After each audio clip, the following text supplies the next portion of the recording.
Just wake up every morning, look around, see where God's at work, and join him there. Mhm. That is so simple, right? But to your point, Brandon, it's wherever you woke up today, that's where God has you. Mm. Look around, see what he's up to, join him there. That's what your job is. Your job's to be obedient, see where he's at work, and help light up the kingdom work of God.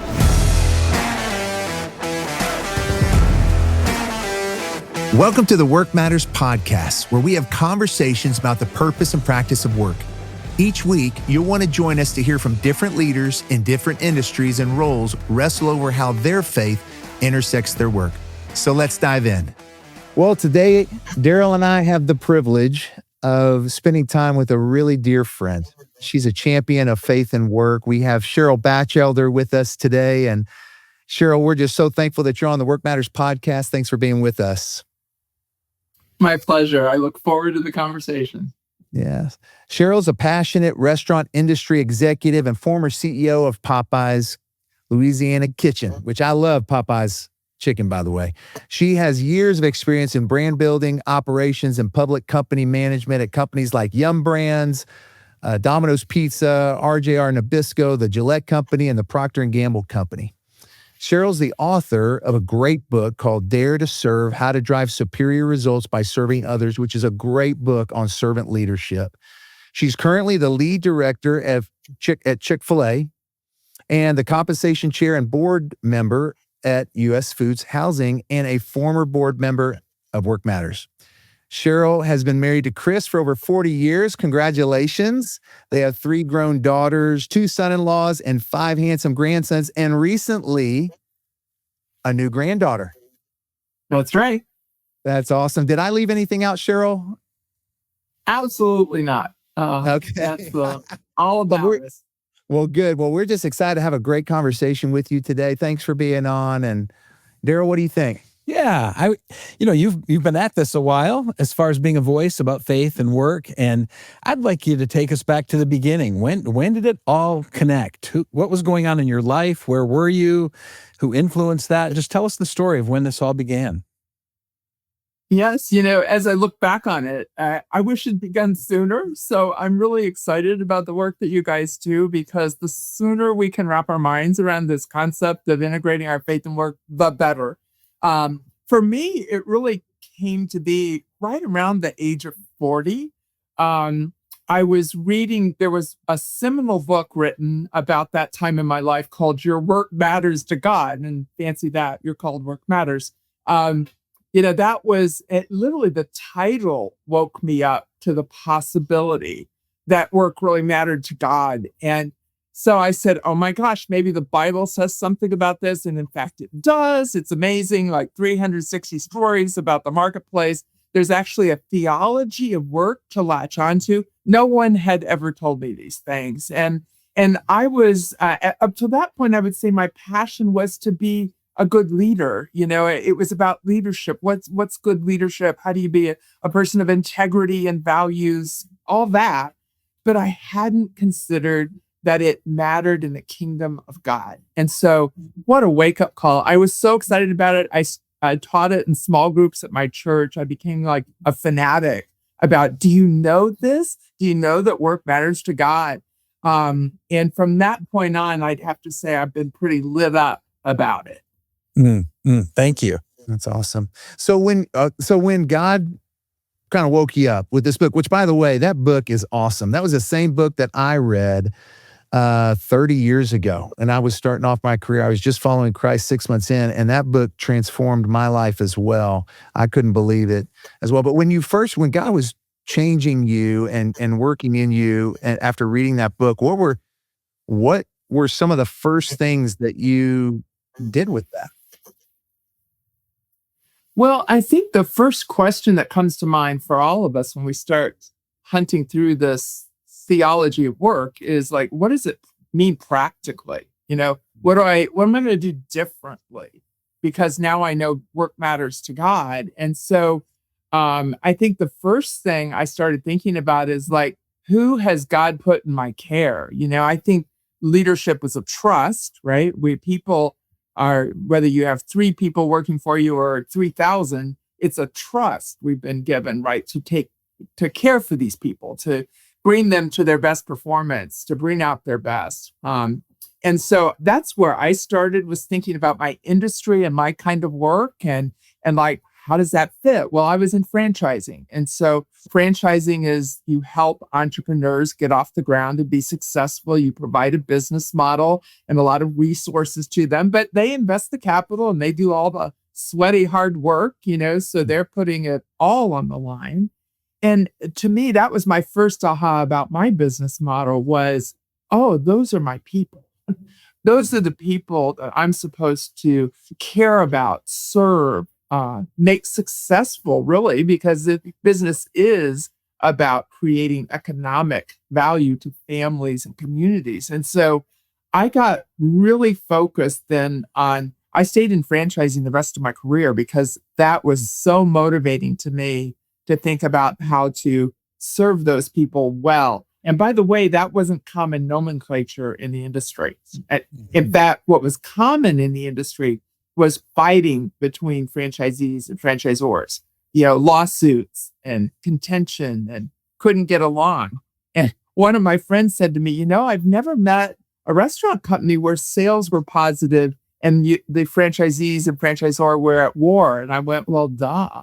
Yeah, how's good going to come out of war?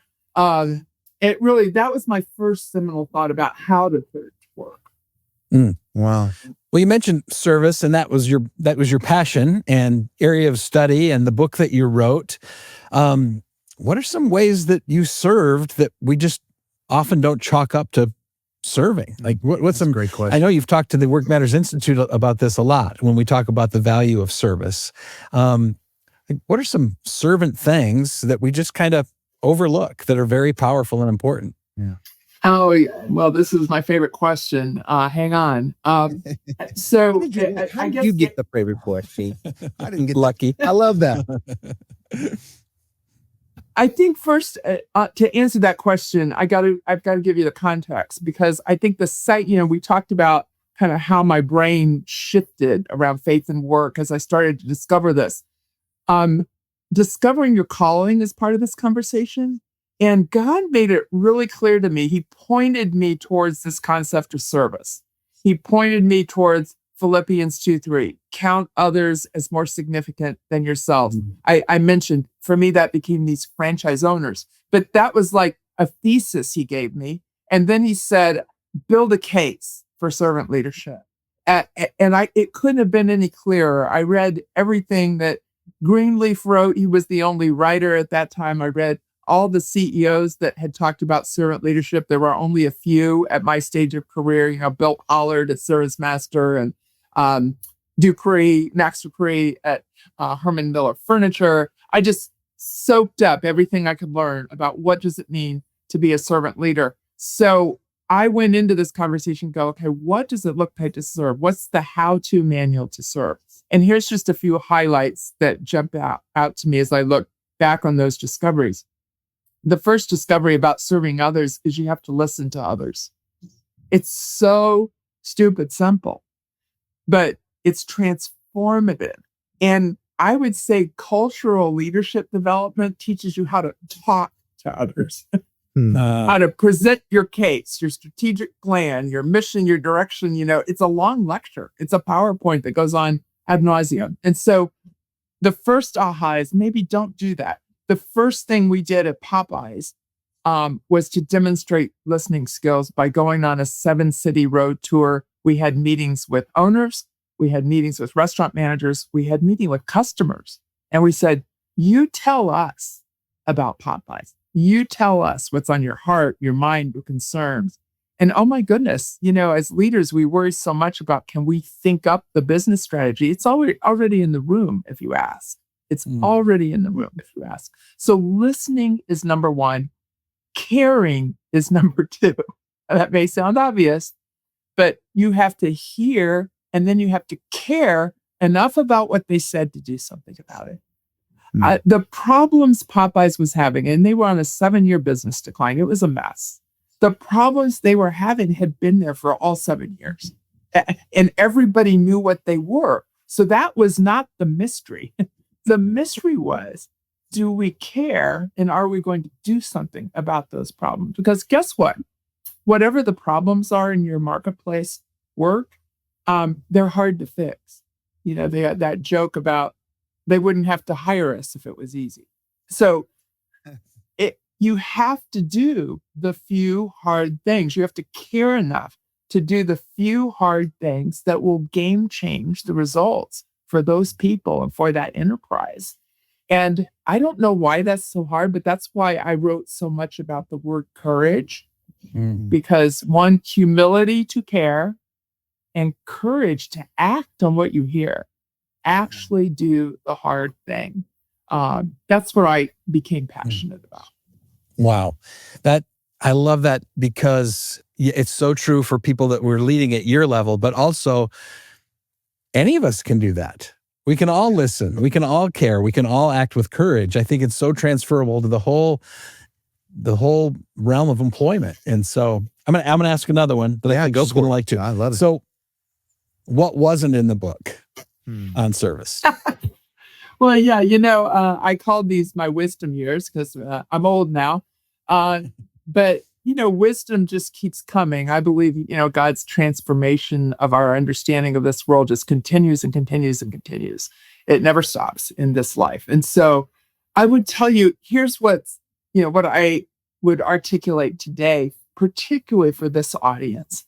God really woke me up to the idea, and this is in Rick Warren's book in the first paragraph, that my life is not about me. It is about him. And he says, right first line of the book, it's not about you. The purpose of your life is greater than your fulfillment, your peace of mind, your happiness, your family, your career, your wildest dreams and ambition. I mean, he just crushes it. He says, if you want to know why you're on the planet, you have to begin with God. You were born for his purpose and by his purpose. I'm telling you, that just took hold of me. I've probably quoted that 5,000 times. And here's what the discovery is when you decide to live that way. Working for God is the most exciting thing I've ever done in my life. Following him in his purpose and in his biblical principles is where pure joy, where abundant life lives. I love that quote from the runner, Eric Liddell, who said, when I run, I feel God's presence. What he was saying is doing this for the kingdom of God is pure joy. I want to tell you a short story because this just happened this very week. It's really fresh.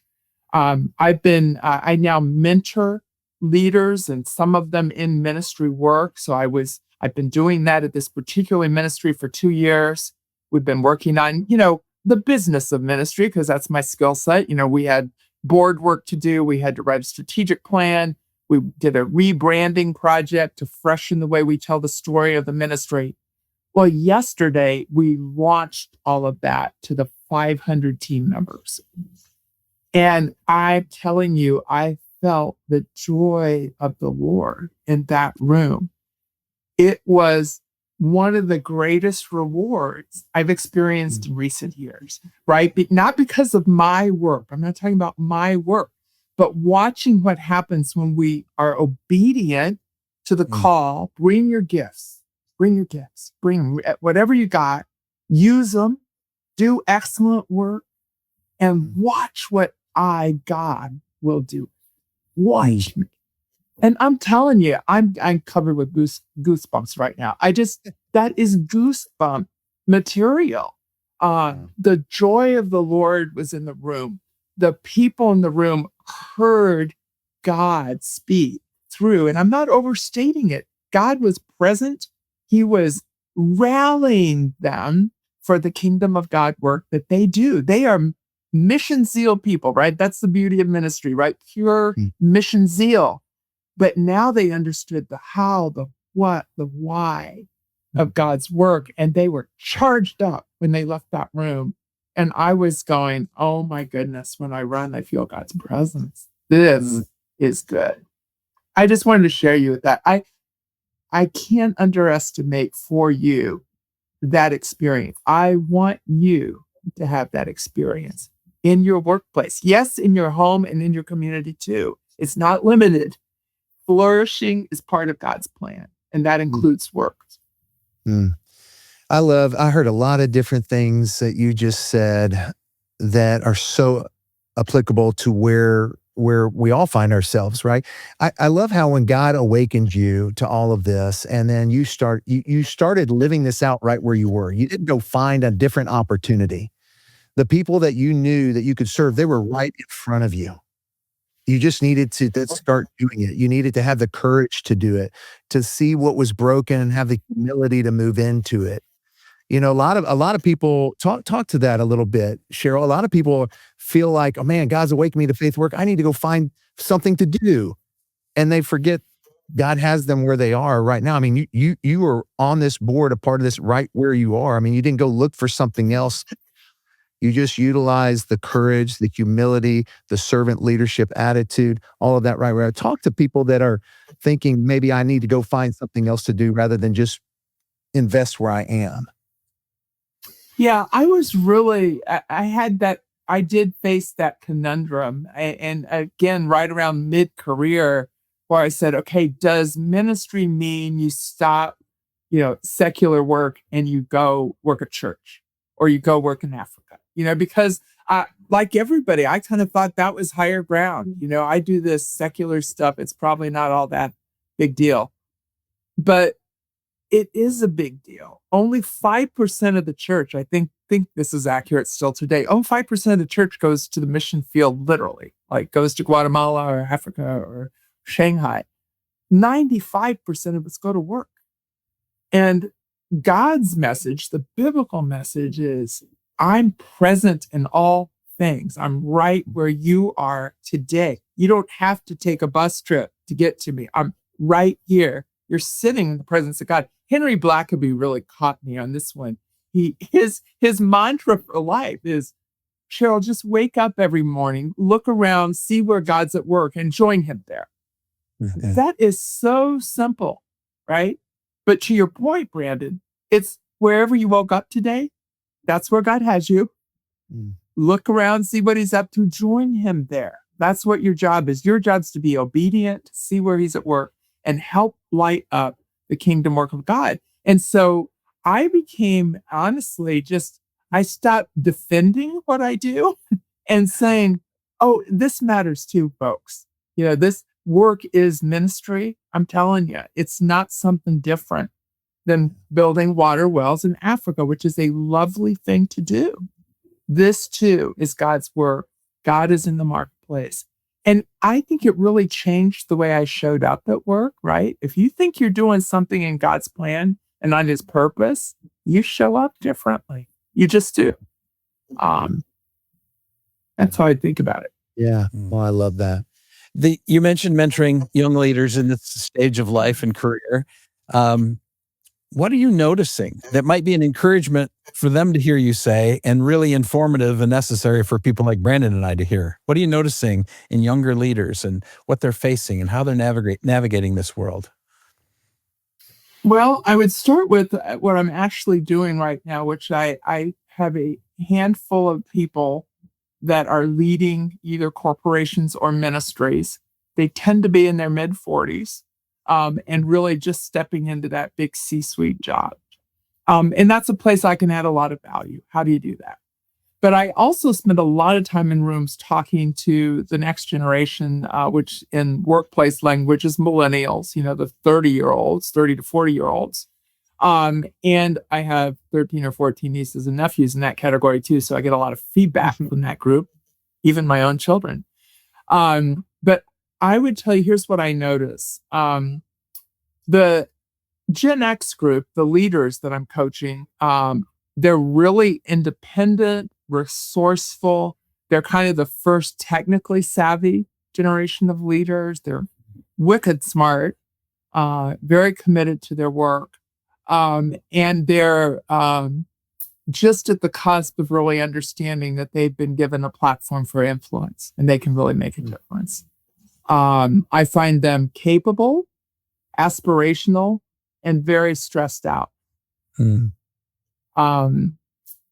They are are trying really hard to get it right. Aren't we all, right? But not as much at peace as I would like them to be. With millennials, some similar things.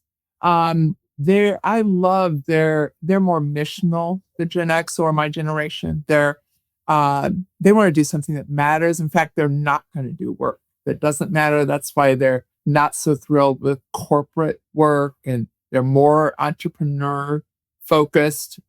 They want more so-called balance in their life. There's some danger in that idea, but because I don't think God really sees it that way. It's not a scale. But they're trying to be healthier. They're trying to take good care of their families. I applaud all of that. And they're creating many of their own opportunities to make it work. The gig economy, again, using tech to be a better way to go about work. So I'm very positive and upbeat about next generation leaders, and including those that are even younger. I think potentially they're going to be more intentional than my generation was about why they go to work, what the mission is, how they can have a positive impact. I think they've seen enough junk in culture and in life that they might say, we want to try to be a better generation, a better society. So I love their aspirations. And I worry about two things. I worry about the health of their souls. Do they know the Lord? Are they at peace? Are they motivated to work in his pace, obedient to his call? Because otherwise it's going to be real stressful. And we know this is the most anxious generation in history. And so I'm concerned for the health of their souls. Ortberg writes a great book called Soul Keeping. And he said it's like a stream that flows down the mountain and it gets cluttered up with sticks and mud. And we got to go through and clear that out so that the water can flow freely. And our faith view, the living water, can flow freely. The second thing I worry about is the disadvantage of these darn devices. There's lots of good, but the disadvantage is they're taking us away from personal relationships and those listening, caring skills we talked about earlier. I think the generation is waking up to that. I see a lot of people trying to have new disciplines about where they keep their phones and how often they respond to them, and learning more about eye contact and one-on-one, caring conversations. But we need to, because we've lost a lot of that. So very optimistic. And I see those two watch outs of the soul and the relationships. Thank you. So I'm a manager, an owner, a team lead, and I've got this younger generation on my team. They're working for me. They're in my office. How can I serve them well? What kind of environment do I need to provide for them? What kind of conversations do I need to be intentional to have with them based on your interaction and what you just told us? Yeah, I think of it as a two-way conversation, right? First, we want to hear what they have to say. And I know that in my age group, that wasn't a gift for most of us. So I'm hoping that the older generation leaders will learn to listen better, because the younger generation have meaningful things to say and good, challenging things for us to think about.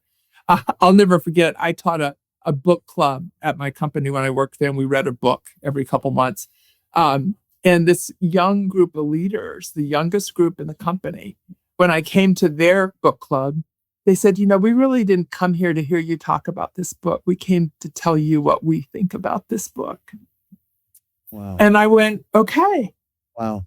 Good idea. PowerPoint just hit the ditch. We're going to talk about what you think about this book. So I encourage you to take that to heart. Really let them be heard. Let them express themselves. They really, it will make a difference in their motivation and their attraction to the work opportunity if they're listened to. And then the second thing, that's the two-way part, is help them understand gently and patiently that there's wisdom that comes with experience. So help them hear a point or two of the wisdom that life has brought to you, because our generations for a reason, right? And we need the vitality and the new ideas and the passions of the youth, and we need the wisdom of the experience. And so I think that's our job, is to create conversations that go both ways in that camp. And I love that. Well, we are running out of time. Do you have one last question that you'd like to ask, Darrel? Yeah. When you look at the current landscape and our cultural moment as a person of faith, what gives you hope? Oh, God's not done yet. If it were, frankly, if it were up to me, I'd be despairing, right? I wouldn't know how this movie's going to turn out, and I would be sweating bullets. But it's not. It's about his purpose, and his purpose is going to happen. He is the sovereign Lord. And so lighten up, people. He's got it. Regardless of what we do, he's got it. We are passengers on his plane. He is the pilot. And so I would say, free yourself up to enjoy that ride with him and his sovereign purpose. Great wisdom. I love that. Thank Guys, you. God's not done yet. Lighten up, people. You heard it from Cheryl Bachelder. Cheryl, this time has been awesome. So I always end our conversations with our guests with some rapid fire questions, which I know you're so excited about. Yes, I just love this. You didn't know this ahead of time. So here we go. It's just a few for our audience to get to know you a little bit better as we finish. Do you prefer KFC or Popeyes chicken? You guys. Well, first of all, chicken is just my favorite food in the history of mankind. Why did I spend a whole career selling it? That's why. So of that question, it would be Popeyes for sure. Marinated in great spices for 24 hours in the restaurant and cooked fresh for you, it would have to be Popeyes. I love it. I love it. Favorite vacation spot for you and Chris? Oh, well, it has to be the lake. We have a home on Lake Michigan in northern Michigan. It's my peace place. There you go. It absolutely is where I hear the Lord speak and rest and recover. I love that. I love that. Which you just made Darrel's day. We've had those conversations about how wonderful Lake Michigan is in Northwest Michigan. I've heard it's amazing. Something that you do that brings you rest.